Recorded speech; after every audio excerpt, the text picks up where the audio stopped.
Between the 26th of February and now, in just few days, oil has jumped about 15 to 20% from the low 70s to the low 80s per barrel. Even LNG and gas prices have spiked, shipping lines are avoiding the Strait of Hormuz, and transit times are stretching by up to 2 weeks on some routes. If you are a MSME, exporter, importer, trader, this is not macro commentary. This is your cost of goods, your freight, and your cash flow. In this video, I am not giving you sermons. I am giving the exact levers I would pull if I were sitting inside your company. Let's get the numbers out first. Around 26-27 February, Brent crude was hovering in the low 70s per barrel. You can think roughly $70 to $72. Nothing calm, but nothing crazy. A normal level of geopolitical risk. Then you had escalation involving Iran, attacks on energy infrastructure, and the direct threats around the Strait of Hormuz. In a few sessions, prices shot up into the high 70s and then into the low 80s. That's a single-digit day, double-digit % move. Traders call this a risk premium being repriced. On the gas side, Middle East LNG disruptions and Qatar facility stoppages pushed benchmark prices sharply higher. In Europe, some benchmarks have moved anywhere from 50% to almost 100% compared to the previous week's lows. At the same time, war risk insurance for tankers and cargo vessels has jumped. Several large shipping lines have suspended or limited calls to Gulf ports. Vessels are already being rerouted via the Cape of Good Hope, adding 10 to 15 days to certain Asia-Europe legs. So, in one sentence, your energy is more expensive, your logistics are slower and riskier, and your cash is going to sit at sea longer. Why is this different from any other Middle East headline you have seen in the last 20 years? Because the Strait of Hormuz regularly carries on the order of tens of millions of barrels per day of crude and refined products, plus a very large slice of global LNG. When that artery is threatened, you don't just dent one country, you stress the plumbing of global energy and trade. Now combine that with Qatar being one of the top LNG exporters globally and a cluster of major Gulf ports acting as transshipment hubs for container trade between Asia, the Middle East and Europe. If Hormuz flows slow down or halt, you get a three-layer shock. 1. Oil and refined product prices go up. 2. Gas and LNG prices go up. 3. Container trade is disrupted, rerouted and delayed. As a trader, I look at that and I don't ask, is this good or bad news? I ask, where is my direct exposure? Where is my hidden exposure? And what can I still control? We have seen a version of this with the Black Sea after Russia invaded Ukraine. Black Sea exports of grain and other commodities dropped sharp. Hundreds of merchant ships were stuck. Maritime insurance and freight rates jumped. Countries eventually found alternatives: Brazilian grain, US exports, rail and river routes via Eastern Europe, but that took months and cost money. The pattern is always the same. The global system adjusts, but small and mid-sized players like you pay the highest price during the adjustment phase.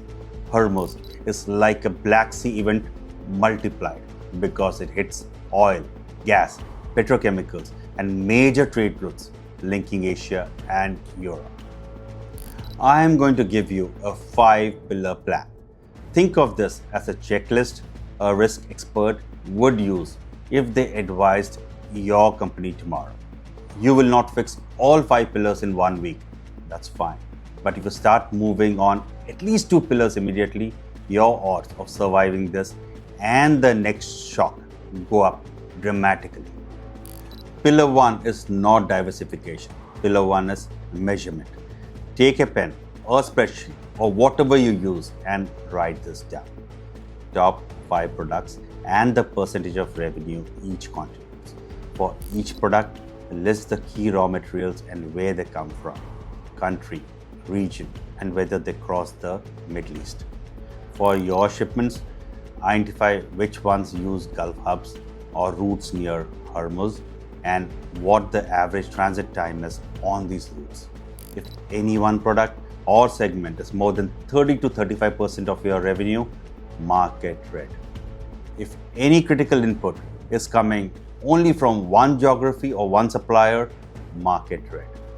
If more than, say, 40 to 50% of your volume relies on routes that can be affected by Hormuz, mark that red too. Now you have a heat map of risk, then you act on it. Identify one or two adjacent products that use less energy sensitive inputs or are less dependent on Gulf trade. Start scoping them now, not next quarter. For each red flag input, identify at least one alternative supplier in a different geography: Southeast Asia, Africa, Latin America, or local.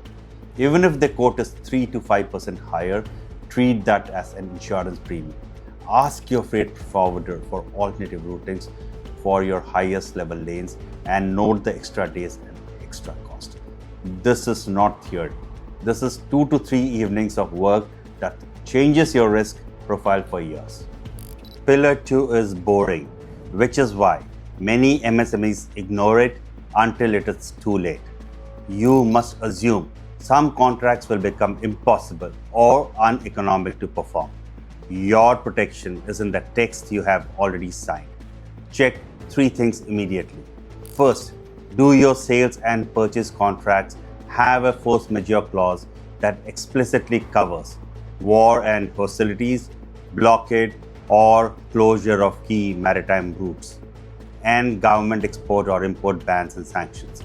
Second, does the clause clearly state how and when you must notify the other party that you are excused from performance while the event continues, and what happens if the event lasts beyond a defined period? Third, internally, do you have a standard email template to notify customers and suppliers, and a digital folder where you save evidence like carrier notices, foreclosure advisories, and government circulars? If tomorrow your carrier sends you a note saying shipment through this port are suspended due to hostilities, that email goes straight into this evidence folder. When you send a force majeure notice, you attach it. This is exactly how larger companies shield themselves from penalties and lawsuits. MSMEs have to start playing by the same rules. Third pillar, money. When energy and freight spike, 3 things happen to you. Your input costs go up, your shipping costs go up, and your cash is locked in transit for longer. Here is how you respond at MSME scale. Wherever your bargaining power allows, shift from fixed prices to prices with adjustment bands. For example, you can say if Brent moves more than a certain number of dollars from today's level, we review the price. Or you can tie your product price partly to a polymer or a fuel index with a clear formula. This is standard in commodity trading. MSMEs need to borrow that logic. In high volatility, avoid 12-month fixed price contracts unless you have matching hedges or very strong pass-through. Prefer 3 to 6 months contracts with a review clause triggered by volatility thresholds. On the cash side, if your usual transit is 25 days and rerouting makes it 40, that's 15 extra days of inventory and receivables. Look at your current average receivable days and average inventory days. Then ask, can I survive an extra 15 to 30 days if this persists for 3 to 6 months? If the answer is no, talk to your bank, NBFC, or fintech about invoice discounting, export factoring, or short tenor working capital lines tied to confirmed orders. The objective is simple. Do not run out of oxygen because ships are taking a longer route. Fourth pillar, cooperation. Alone, you are a small shipper. Together, a cluster of MSMEs can behave like a mid-sized client. 3 practical moves. In your industrial area or association, form a logistics group. Pool your volume to negotiate better freight rates and more reliable slots on alternative routes. Share real-time information, delays, sudden surcharges, port issues. A simple group or weekly call can save each of you from making the same mistake in isolation. Collect data on the impact. How many days of delay? How much extra cost? How many cancelled or negotiated orders? Use that as ammunition when you talk to banks, insurers, or policymakers. Big companies do this via industry bodies and lobby groups. MSMEs need to treat information and volume as shared assets, not secrets. Fifth pillar, digital and AI, but used like a trader, not like a social media influencer. You can use online platforms and AI tools to scan for alternative suppliers and buyers outside your traditional geographies, with filters for reliability, tariffs, and logistics. You can build simple what-if scenarios. If oil goes from 80 to 100, what happens to my margin on each product? If transit time increases by 20 days, how much extra working capital is needed? You can store your contracts and shipment documents in a searchable, backed up system so that when you need to prove a disruption or trigger a clause, you can do it in minutes, not days. This is not about being tech savvy. It's about having better, faster information than your competitors and making decisions like a professional trader, not like a passenger. Let me leave you with this. You cannot control wars. You cannot force the Strait of Hormuz to stay open, but you can control how concentrated your risk is, how your contracts read, how your cash cycle is structured, who you cooperate with, and how quickly you see and react to information. I have put together a simple Middle East shock checklist for MSMEs that covers these 5 pillars in a practical tick box format. You can download it or just pause the video and use it as a working sheet with your team over the next few days. If you want help interpreting this for your specific business, your sector, your lanes, your products, you can reach out to me by email. I have spent more than 30 years in trading, and I will not give you hype or jargon, only what I would do if I was sitting inside your company, responsible for keeping it alive. And if you found this useful, please subscribe to my channel and share it with one MSME owner who needs someone to give them straight data-driven advice, not noise.